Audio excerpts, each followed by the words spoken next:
Welcome back, everybody. It is Friday. I'm so happy to be with you. We have such a show ahead of us. We finally get to talk about, a little later in the show, Tim Pool's video hit job on me. And we'll do a deep dive into that in a little bit. But first, let's start with this Melania story. And even before that, just in case you come to this show to see my head jolt around, you like the movement? If that's why you're here, today's not going to be your show. My head movements are going to be limited. It was one of those mornings where I woke up and I thought, this is a beautiful day. I feel great. And then I tried to make my first move and I went, and had the worst crick. A damn crick in my neck. So I do apologize ahead of time for that. Now, this headline from the Daily Beast really cracked me up, and I want to show you the video that they thought justified it, which I think it does. Melania posts doctored video to make Trump look even older. The artistic edit doesn't help the president's claim that he's not slowing down. So we'll look at that video in just a second here. But what's the background? It's getting worse, the Trump visuals, and the White House isn't really being transparent on what's going on. You can see his skin is looking on his hand real gnarly. Some discoloration, and then now some band-aids, or as it's often described, bandages. I like the bandages term better, but look at this. That's not typically how the hand looks. And then he tried to cover it in makeup, whatever bruising is going on, and then now he has makeup and bruising and bandages. So he's really self-conscious lately about people bringing this up or suggesting maybe his aging could affect at all his brain or his body. He hates it. We have the reports, timed perfectly because I need to quickly take a breath. We've heard the reports of him so angry behind the scenes when he sees stories. And then publicly he's posting that it's treasonous for the New York Times to report on his aging-related decline. Now, before showing the video that Melania posted, here is Levitt answering for the bandages. Yes, in the blue. Caroline? Yes, go ahead. Thank you. The president's been spotted out and about a number of times with bandages on his hands. Could you please explain what that is about? Secondly, he noted on Truth Social the other day that he had aced 3 cognitive tests. Could you please clarify when those tests took place? I can do that at a later date. I obviously don't have that in front of me. The president has spoken about that quite extensively throughout the years. As for the bandages on the hand, we've also given you an explanation for that in the past. The president is literally constantly shaking hands. The Oval Office is like Grand Central Terminal. He is meeting with more people than any of you even know about on a daily basis. He's also on a daily aspirin regimen, which is something his physical examinations has said in the past as well, which can contribute to that bruising that you see. They're sticking with it. They're just sticking with it. Why not? It didn't work before. Why wouldn't it work this time? Which is that gnarly visual, which happens to people, but we'd like to know, because you're the president, what exactly is causing it. And there's different explanations. Go listen to other people give you those. Other more, the experts on that topic. But there's different explanations. It's definitely not handshaking. That doesn't make any sense, because the direct back of your hand is not where people touch unless you're shaking hands very strangely. It's kind of like this, right? Right? That's kind of like a handshake. Not this. This. And other presidents have shaken a bunch of hands too. So it's obviously not the accurate telling of the story. And then to make it worse, at this event last night, Melania's team posted a video from it where the music played in normal time. But they slowed down. Like, I don't know if I don't think that she did this on purpose, but accidentally slowed down, or purposefully slowed down, but then accidentally made Trump look even slower. As he's angry, people are saying he's slowing down. Watch this edited version they decided to post of their entrance to this event.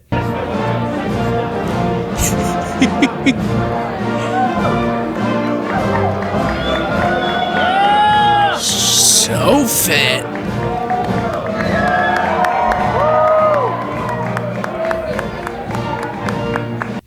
So the Daily Beast thought that was funny video that appears to artistically slow down her arrival. And that looks like he's just slowly making it down the stairs. Come on, Melania. Now, If you're MAGA, you might say, even though I don't like this show, I should be subscribed to it. That's probably what you say. Click the subscribe button. We've gotten the ratio better because of so many of you subscribing. I appreciate it. But now the last week is 50% instead of 60% of the people watching are unsubscribed. The other thing you would say if you were MAGA is, what about Biden? You're talking about Trump going downstairs, saying that Melania posted a version that made him look slower, literally. But what about Biden? Well, what about Biden? I know what video you're talking about. Yeah, he walked pretty slowly sometimes. Doesn't mean Trump can't do it too. But if you're thinking of this video, say what you will, as I'm spilling on my desk, about this. He was moving pretty quickly. Look how fast.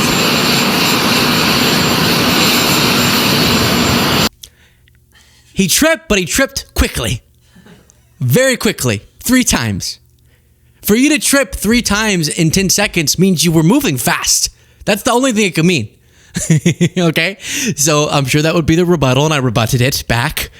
Now, here's another Melania and Donald moment that went viral from this event, where Trump speaks as if Melania's kid is not her kid.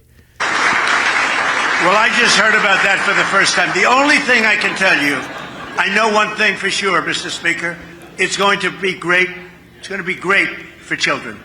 Okay? I don't know what it is she's doing, but I know it's going to be great for children because she loves children, and she's got a wonderful boy, and she's very proud of her boy. But she loves children, and if she puts it out, it'll be maybe unanimous again or what. She's got a wonderful boy. She loves her boy. You're talking about Barron, right? Is there a story we don't know about a different kid? Do you know his name? Do you know his name? Barron is your son's name. One of your sons. Your son with her is Barron. There he is. I just call him the tall guy, Mr. Tall. And he's also your son. I don't know why he's wording it like that. Now, I did see people being like, they're getting divorced or whatever. That's not happening. They have an arrangement, and I think they're sticking with it. But it is funny how sometimes he'll let slip how he perceives the relationship. Your boy. You also had this headline. Trump can't remember the name of his new GOP enemy. He was just ranting about the Indiana Senate leader, whose name here is in the post that he sent out. Indiana Senate leader Rob Bray enjoys being the only person in the United States of America who's against Republicans picking up extra seats. In Indiana's case, 2 of them. So he sent out this long post attacking Rob Bray. But then the next day, didn't know how to say Rob Bray. Nay. Thank you, Peter. Mr. President, in Indiana, just a few moments ago, the Senate there rejected the congressional maps to redistrict in that state. A number of Republicans voted against that redistricting effort. You have spent a lot of time talking about this. The Vice President traveled to Indiana. What's your reaction? Well, we won every other state. That's the only state. It's funny because I won Indiana all 3 times by a landslide. And I wasn't working on it very hard. Would have been nice. I think we would have picked up 2 seats if we did that. You had one gentleman, the head of the Senate, I guess, Bray, whatever his name is. I heard he was against it. He probably loses. I like that response. I wasn't even working very hard on it. He was. He was privately and publicly threatening Indiana Republicans. What are we talking about? The Texas redistricting now is up in the air because of the courts slapping it down, at least initially. And that means the California response to Texas could end up net benefiting, not just canceling out what Republicans had done in Texas. So then Trump's calling up a bunch of other Republican states saying, you need to redistrict. You need to gerrymander further mid-decade to win Republicans more seats. And he's just openly bragging about it, saying that it's shameful that Indiana Republicans, to their credit, rejected his proposal of doing this redistricting to just artificially create more seats come the midterms because he's panicking about them. Then at the event you just saw Trump in, he was signing an AI executive order. here. And Will, what would you like to add to that? Sure. Mr. President, as you said, in keeping with your commitment to grow the American economy, create potentially millions of new American jobs, and maintain America's technological and military superiority in the years ahead, this is an executive order that orders aspects of your administration to take decisive action to ensure that AI can operate within a single national framework in this country, as opposed to being subject to state-level regulation that could potentially cripple the industry. David Sachs, your AI and crypto czar, has been one of the key players and key authors behind this. So you can tell Trump is very riveted as the executive order he's about to sign is read to him, which I get it. I do get it. But it is strange imagery in this particular time to have staff members going, all right, here's the thing you're about to sign. And Trump's like, oh, really? This is interesting. Well, all right, I'm going to go ahead and play. Do you understand it? Do you understand what you're signing? Because you've made a big deal over, oh, the auto pin. Biden didn't understand what he was signing. Do you understand what you're signing? Well, let's hear him explain this complicated subject. Well, thank you very much. We have a big signing right now, and we have a tremendous industry where we're leading by a lot.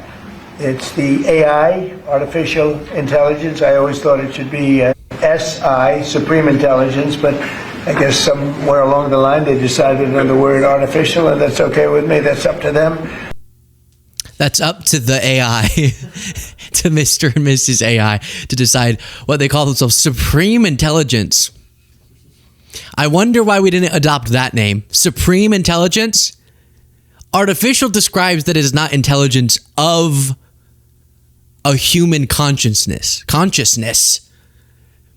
That kind of hits the nail on the head to distinguish it from us.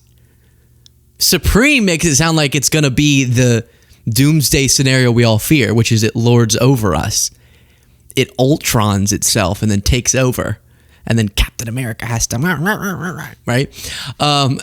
Now, that's the depth of his understanding. I never liked artificial, he said many times. Supreme would work better.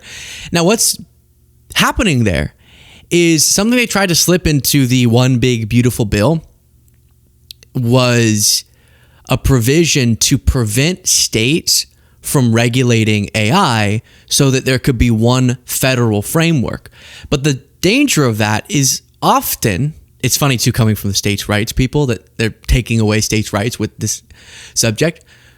The fear is the federal government's going to move so slowly, and this is developing so quickly. And so for certain states, they're going to want to implement protections for their citizens to make sure they're not harmed by all of the different facets of artificial intelligence. And if you prevent them from doing that because the federal government's going to handle it, but then we've seen how effective the federal government is and how slow moving it is, then you could have long periods of time lapse where real damage is being done to people and there aren't protections against it because the federal government can't get its butt moving, or it's beholden to big AI. And Trump's very cozy with the AI people, the Silicon Valley people. And so this is very much in their interest. And he tried to slip it into the big bill package that he got through that was terrible in a lot of ways. It got slapped down because there was bipartisan backlash. So now he's trying to do it through an executive order. That's going to be less powerful, but he's still really, at least his administration, whoever's reading that executive order to him, is really passionate about preventing states from individually regulating AI, which I think could have disastrous consequences.